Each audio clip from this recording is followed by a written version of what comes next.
funciona. Si no funciona.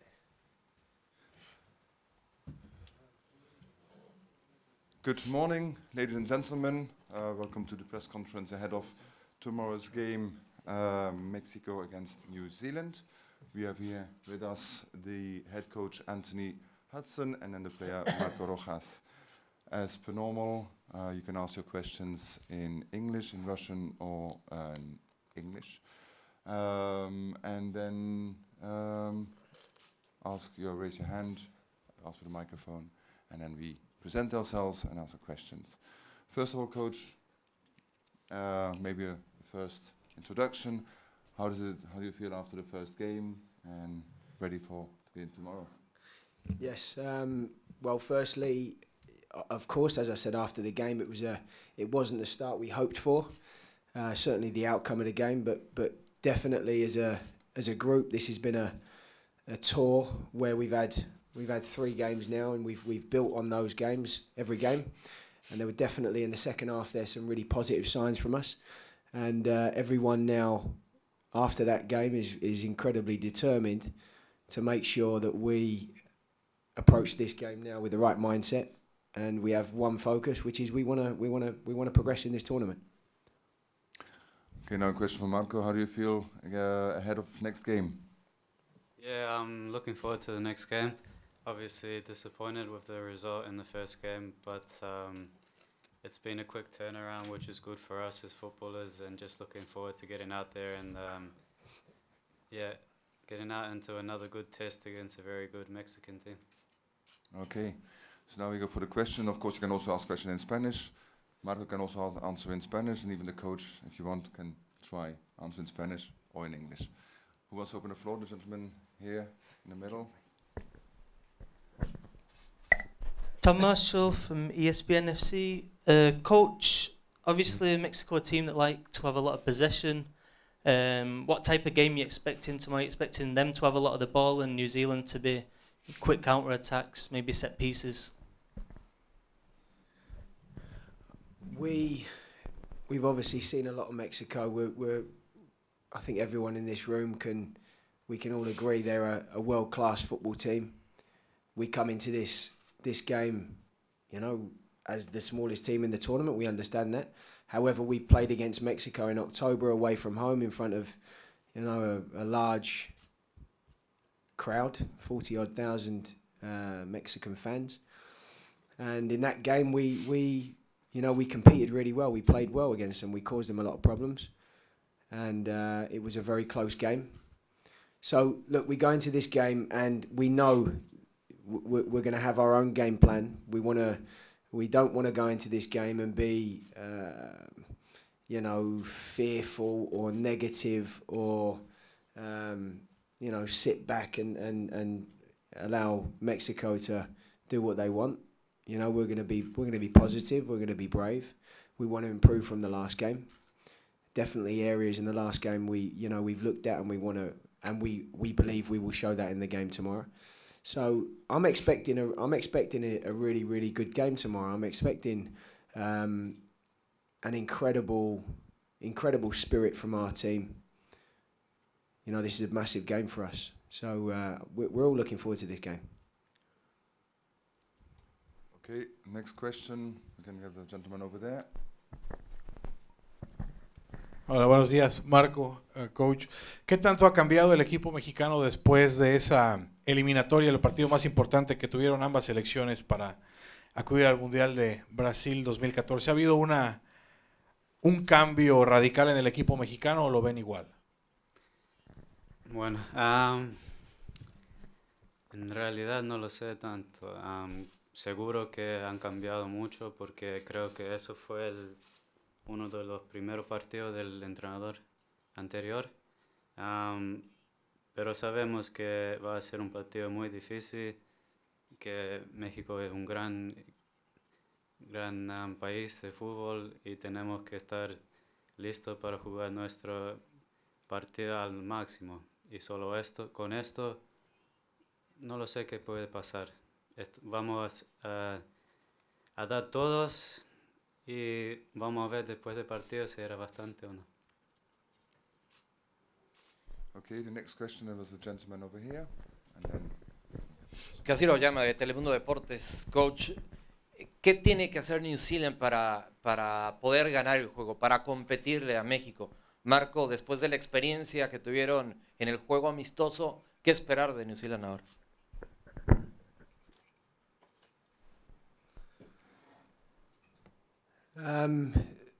Otra vez la pregunta para mí. Lo siento. can you repeat the question? Yes, for the coach. ¿Qué debe de hacer New Zealand? ¿Cuál es la fortaleza de ustedes para poder competir a México? Yo trato en español. Despacio. Bueno, somos equipo con mucho espíritu. Somos muy juntos. Jugamos. Somos un equipo que está creciendo cada partido, porque somos un equipo joven también. Y yo creo que mañana el partido estará lo mejor para nosotros.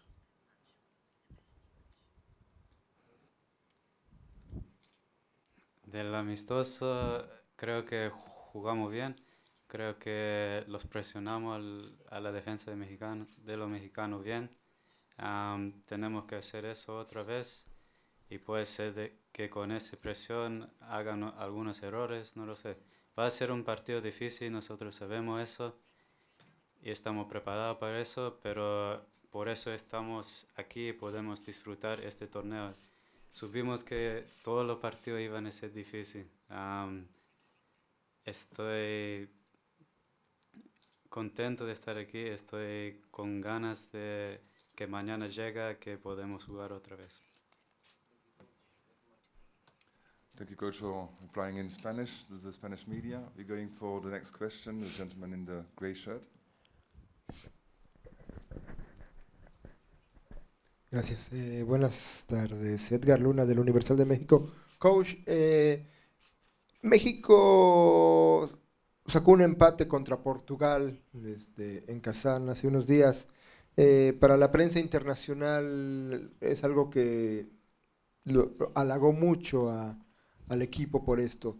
¿Es lo que usted esperaba ver de México ahora? ¿Es lo que a usted le sorprende lo que vio contra Portugal?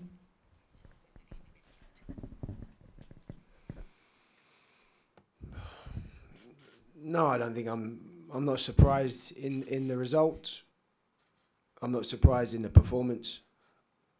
I actually thought Portugal played how they've played in the type of performance, the style of play, very similar to how they were in the Euros. So I think all of that was very similar, and I thought Mexico actually looked really, really good on the night, and I think they were probably they did incredibly well to come back in the game.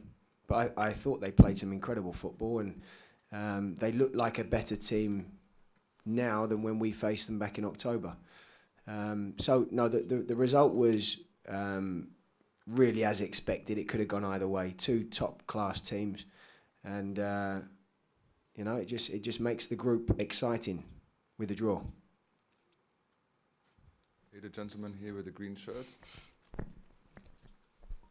Question for both of you, please. I'm Mikey Smith from Perform. Chris Wood won his 50th cap a couple of nights ago. How crucial is he to the team now and also in the future?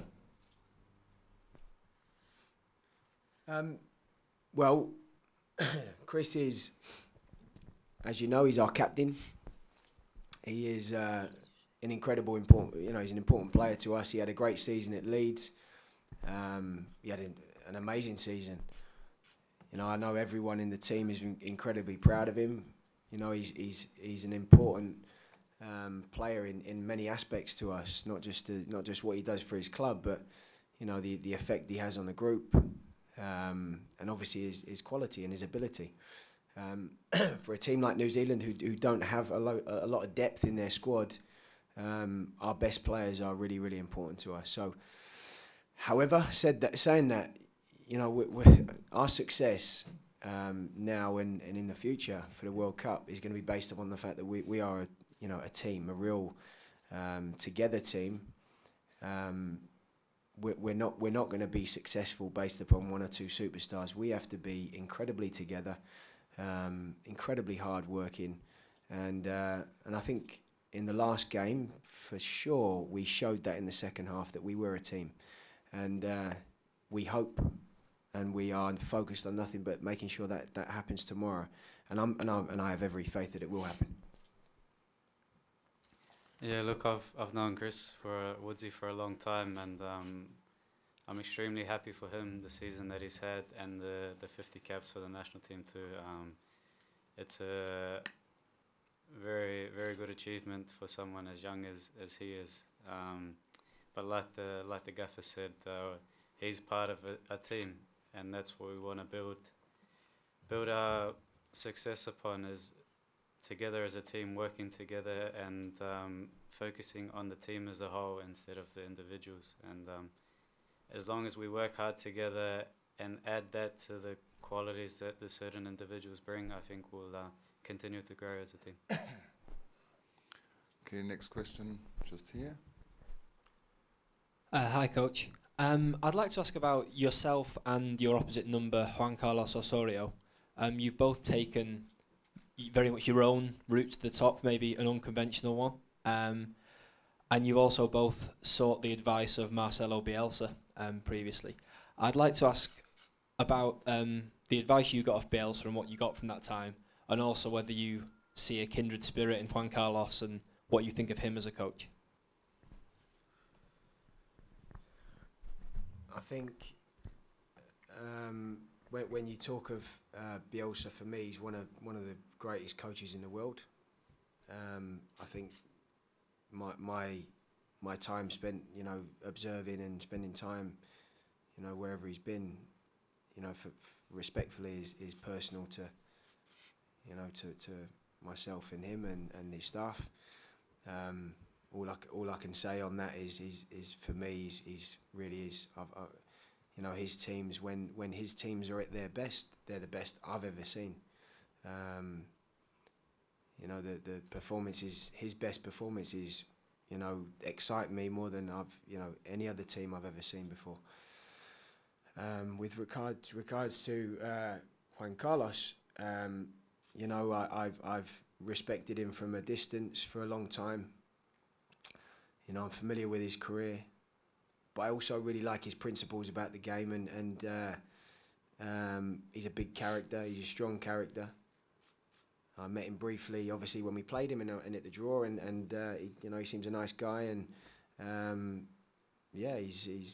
glad he's doing well with Mexico, because I know there was a period there where it was it was quite difficult, but I'm not surprised that he's doing well now, because he is just a very strong character, strong beliefs, strong principles, strong values, and because of all that, I have respect for him. So I'm looking forward to tomorrow, because I think it'll be a good game, and it'll be good to meet him. Yeah.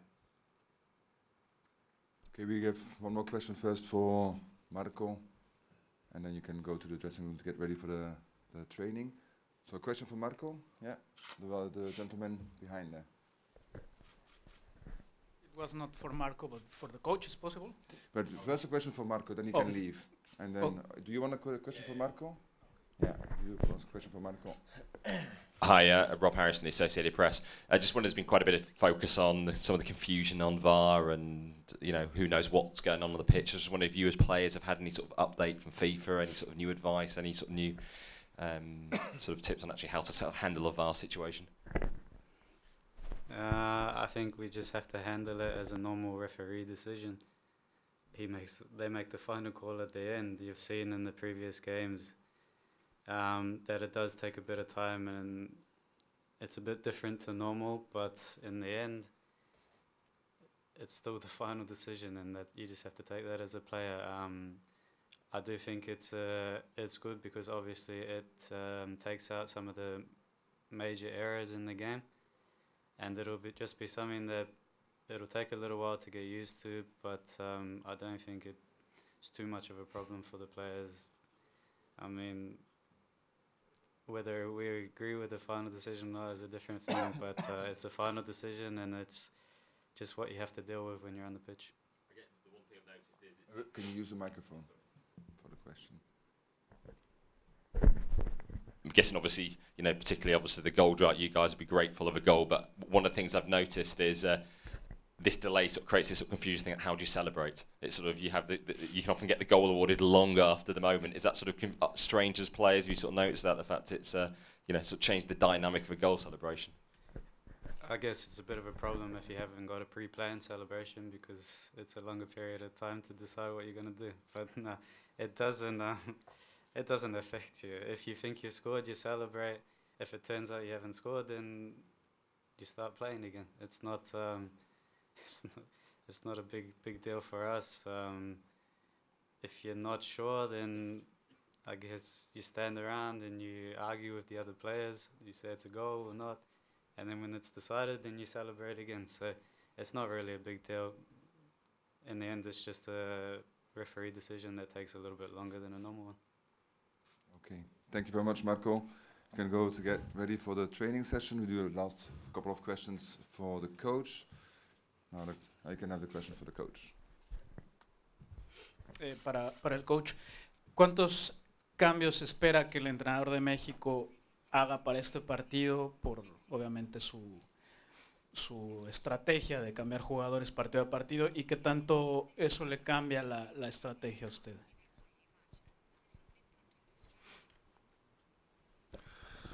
Do you know what? We've been trying to figure that out, if they will make changes, and the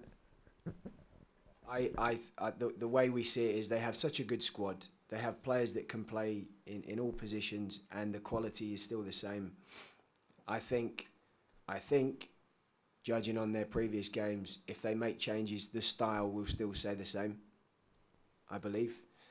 And we just have to be ready and prepared for whatever players if they make changes, we know exactly who's playing and what differences they make individually. But for me, I believe the style will be quite similar to what it's been over the previous games. And look, it's a world-class squad. We know that. This is an incredible test for us, but one that we're really looking forward to. And at no way are we going into this game fearful or going to be overawed by the occasion. Okay. Any more last question? Last question here in front. I was just wondering, obviously, this with it being your first FIFA tournament, and now you've had the first game out the way and a bit of the spotlight, whether or not, you know, you sort of garnered more attention, particularly in England, from any sort of coaches from around the game who've been in contact with you, sort of, you know, aware you're here at a tournament. In what way? What do you mean? Just with any attempts for sort of advice or just getting in touch. Obviously, you wouldn't need it, the fact you're here, but just any sense of the fact, and any coming here, has it brought any sort of new attention, anything that's sort of derived from that? Nothing new. I mean, I obviously have a lot of, you know, contacts and friends in football in England, and we've spoken before and joined the tournament. So, but nothing out of the ordinary. I think the first game, you know, we came into this tournament with so much hope, and that we were going to do something New Zealand's never done before in terms of winning. New Zealand never won a game at a FIFA tournament before, and we felt that was a great opportunity the first game, and we were so deflated after the game because we felt we had more that we could show. I think we showed that in the second half, and definitely we're in a position now where, you know, we've got another opportunity now to show the world and show bigger countries who don't expect anything from New Zealand that we can actually play and we're a good team. So this is it's a great opportunity for us. We're not, you know, I'm not going to sit here and say this is a learning experience, because we want to actually get results here. But we know the task. We know how difficult it's going to be. But like I said previously, this is not a game we're going into at all fearful or over-respecting the opposition at all. We're going into this game with a clear plan of what we want to do, and we'll be brave. And we, you know, ultimately we want to make sure the country's proud of what we do. Okay, thank you very much, Coach, for joining us at the press conference. We wish you all the best for your game tomorrow. Thank you. Cheers. Thank you.